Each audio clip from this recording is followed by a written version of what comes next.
शिवाय नमस्तुभ्यम। ज्येष्ठ माह का बड़ा दिन गुरुवार अष्टमी जिसे कहा जाता है, नवतपा चल रहा है दोस्तों। बहुत नया उपाय जो गुरुजी ने अपनी कथा में बताया है, घर पर ही करना है, कहीं नहीं जाना, और यह उपाय आपके जीवन में चमत्कार करेगा, इस बात की गारंटी है। कब कैसे करें, किस स्वरूप में करें, ध्यान से सुनिए।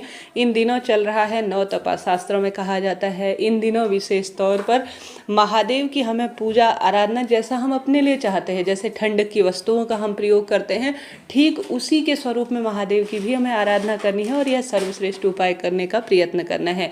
आप जानते होंगे हर एक माह अष्टमी आती है जो कि माँ भगवती, माँ दुर्गा को समर्पित है, और अपने अपने कई भक्तजन अष्टमी के व्रत भी करते हैं। गुरुवार का दिन तो सर्वश्रेष्ठ तिथियों में से एक जाना जाता है और सप्ताह के सबसे उत्तम दिनों में एक है। तो यह उपाय इस दुर्लभ तिथि में, इस दुर्लभ संयोग में चमत्कार करेगा, इस बात की गारंटी है। घर पर करना है, कहीं नहीं जाना है, बड़े प्रेम पूर्वक आपको करना है। कैसे करें, ध्यान से सुनिए। आप सभी को गुरुवार का दिन है, हल्दी मिश्रित जल से स्नान करना है, पीले रंग के वस्त्रों का चयन करना है, और गुरुजी हम सभी को आवश्यक रूप से कहते हैं कि जब भी पूजा की थाली तैयार करें या दिन की शुरुआत करें, श्री शिवाय नमस्तुभ्यम मंत्र से करें। तो आप सभी जानते होंगे श्री अर्थात मेरी माता रानी, मेरी दुर्गा माँ भवानी, शिवाय अर्थात मेरे महादेव, और हम सभी अगर दोनों का वंदन कर लेते हैं सुबह उठते और पूजा की थाली में जो सामग्री रखते हुए या जिस भी स्वरूप में हम करते हैं, तो इसका सुखद परिणाम जितना कहा जाए ना, अद्भुत प्राप्त होता है। तो आप सभी को श्री शिवाय नमस्तुभ्यम महामंत्र का स्मरण करते हुए रख लेना है पूजा की थाली में सरलतम तरीके से सामग्री। अब आप सभी इस उपाय को कहाँ कहाँ कर सकते हैं, यह भी जरूर से सुनिए।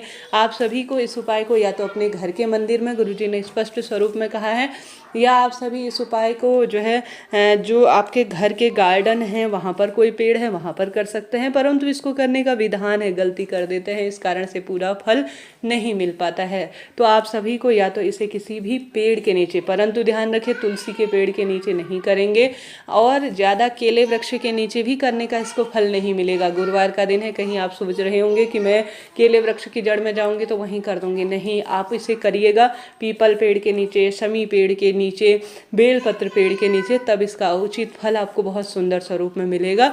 और किसी भी पेड़ के नीचे कर सकते हैं, परंतु केला और जो है तुलसी श्रीहरि विष्णु के और जो है विशेष तौर पर गुरु ग्रह से संबंध रखने वाली चीज़ें हैं, तो ध्यान से समझकर सोचकर ही उपाय कीजिएगा, लाभ मिलेगा। तो आप सभी को क्या करना है कि किसी भी पवित्र पेड़ के नीचे किसी भी समय प्रदोष काल में सुबह देर रात तक महादेव की 4 पहर पूजा होती है और 4 पहर उनका वंदन किया जा सकता है जल के अभिषेक के स्वरूप में।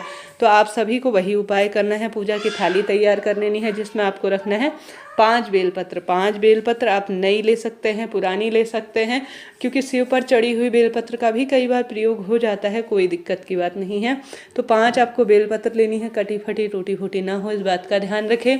चाहे तो बेलपत्र आप सुसज्जित कर लें, नहीं तो कोई दिक्कत की बात नहीं है। परिपूर्ण अवस्था में बेलपत्र पूजा की थाली में रख लेनी है।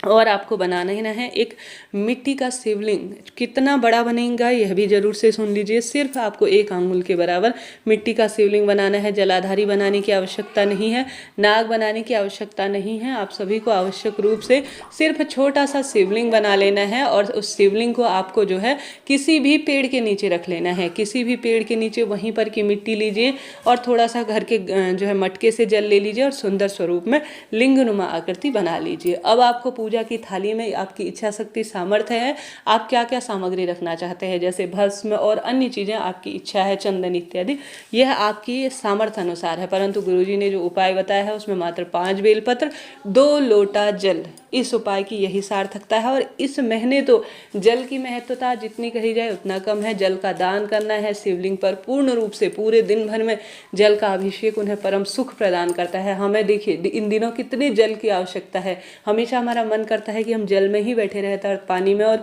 ज़्यादा से ज़्यादा पानी का सेवन करें, दान करें। तो कुल मिलाकर इस महीने 2 लोटा जल की अपनी ही महत्वता है। तो अपने दोनों हाथों में आप जल का लोटा ले सकते हैं। ऐसी क्षमता नहीं है तो एक के ऊपर एक जल का लोटा लिख लीजिए, नहीं तो पूजा की थाली में 2 जल के लोटे रख लीजिए। दोनों जल के लोटे आवश्यक नहीं है तांबे के हों, एक स्टील का जैसा है, जिस स्वरूप में है महादेव बनाई गई वस्तु है और उन्हीं को यह समर्पित है, तो वही जल के लोटे आपको रख लेने हैं। चाहे तो मिट्टी के लें, इच्छा आपकी है, उस उसके बाद आप सभी को बैठ जाना है।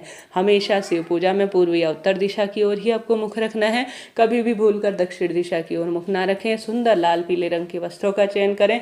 निरंतर प्रभु का स्मरण करते हुए जो है महिला पुरुष छोटे बच्चे से लेकर बड़े बूढ़े व्यक्ति कोई भी उपाय कर सकते हैं और किसी भी मनोकामना मनचाहा प्रेम चाहते हैं, इसी से मेरा प्रेम विवाह हो या मेरे बच्चों का विवाह हो, उसके निमित्त भी उद्देश्य के तहत संकल्प के तहत अगर कर लेंगे तो परम सुख मिलेगा। पुत्र प्राप्ति की इच्छा हो उसके लिए कर लेते हैं तो भी आपकी मन की कामना, प्रतियोगी परीक्षा, रोग, कर्ज, जो भी परेशानी है उसके लिए आपको यह उपाय कर लेना है। अब आपको कैसे करना है सुनिएगा। सबसे पहले आपको दोनों हाथों को जोड़ लेना है करबद्ध कर कर और अपनी मनोकामना बोलनी है। अपने इष्ट कुल देवी देवता सभी का स्मरण करना है। सबसे पहले आपको गुरुजी कहते हैं जो आपने पार्थिव शिवलिंग बनाया हुआ है उसमें महादेव और माता रानी की 5 पुत्रियों का स्मरण करना है। 5 पुत्रियों के नाम मैंने स्क्रीन पर भी दिए हुए हैं। वह नाम है जया, विशरा, शामरिवारी, देव और दोतली।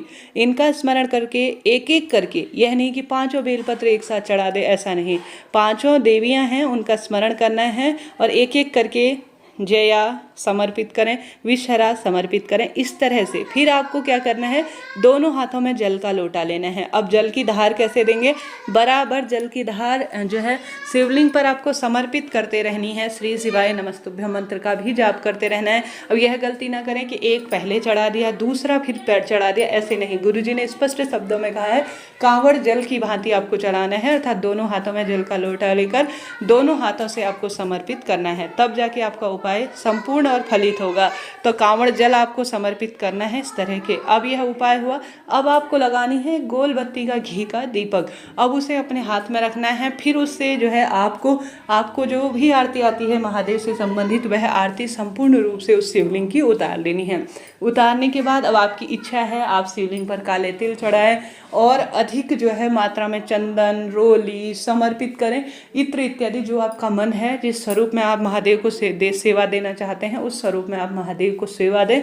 उसके बाद जो है आप सभी को सब कार्य हो जाने के बाद अपनी झोली, अपनी जो भी आपने दुपट्टा ले रखा है, जो भी आपके पास है, अपने दोनों हाथों को लेते हुए कि हे महादेव, हे माता रानी, आप जानते हैं सब दुख दरिद्रता को आप दूर करते हैं, रोग कष्ट संकट पीड़ा का निदान करते हैं।